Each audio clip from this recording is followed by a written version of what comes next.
Most of my patients come in carrying a list of diagnoses. They've got thyroid issues, hormone imbalances, IBS, anxiety, insomnia, chronic fatigue. In almost every case, they've been treated for each of those things separately. Different doctors, different specialists, different treatments, and none of it is stuck. Here's why. Because often those things aren't separate problems. They're symptoms of one system that has gotten stuck and it hasn't been able to shift back. And that's what I want to explain today. Because once you understand it, everything your body's been doing, it starts to make sense. Your autonomic nervous system has two modes, fight or flight and rest and digest. Fight or flight is your survival system. When your brain detects a threat, real or perceived, it activates. Heart rate climbs, breathing shallows, blood moves to your muscles and away from your organs. Cortisol and adrenaline release. Your body's now in stress mode. That system's well designed. It's kept humans alive for a very long time. But it was built for short-term threats. The threat appears, you respond, danger passes, shut your system off, body returns to rest and digest. And rest and digest is where repair happens. Digestion runs properly. Hormones regulate. Immune function does its job. Sleep does what it's supposed to do. Your body rebuilds. The problem isn't fight or flight as much as the problem is when it never turns off. Modern stress doesn't look like a predator. It looks like a calendar. A body that's been sick for years. Financial pressure. A relationship that never settles. A mind that won't stop at 2 a.m.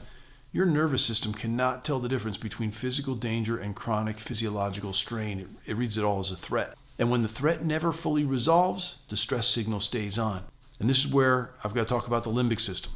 So your limbic system is your brain's threat detection center. It's fast, it's automatic, and it doesn't ask permission. When it decides something is dangerous, it fires. Fires the HPA axis, and then cortisol goes up. It fires your autonomic nervous system, fight or flight, and then your adrenaline goes up. In a healthy system, that loop has an off switch. Stress hormones rise, threat resolves, stress hormones drop, body resets.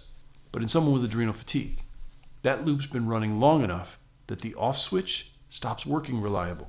The limbic system becomes hypersensitive. It starts to fire on things that shouldn't register as threats at all. A loud noise, a difficult conversation, a skipped meal, a crowded room even. The body has learned to stay on guard, and staying on guard has a cost.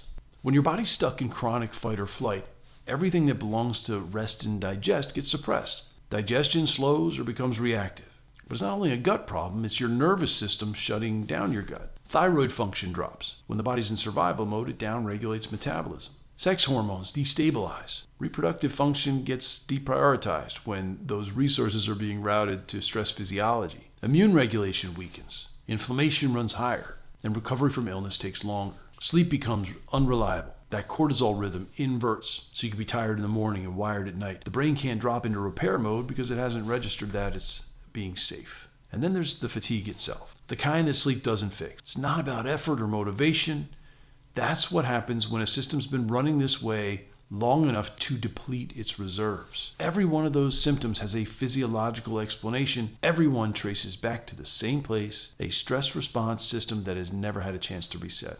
Now, this is the part I want you to hear clearly. If you've tried supplements, dietary changes, hormone treatments, detox protocols, and felt like nothing really stuck, this is usually why. Your body has to be in a state where it can actively receive support, but when the stress response is still running in the background, even the right interventions don't work the way they should. Think of it like a bank account. If every demand on your system, physical, mental, emotional, it's a withdrawal. If the account's empty, there's nothing left to work with. The support you're putting in has got nowhere to go. And most treatments address the downstream effects of chronically activated stress response. The low hormone levels, the gut reactions, the chronic infections, without addressing the stress response itself. Getting the system to shift out of fight or flight and into rest and digest, it's not just a mindset exercise, it's physiology. It requires a consistent environment that signals safety to the nervous system over time.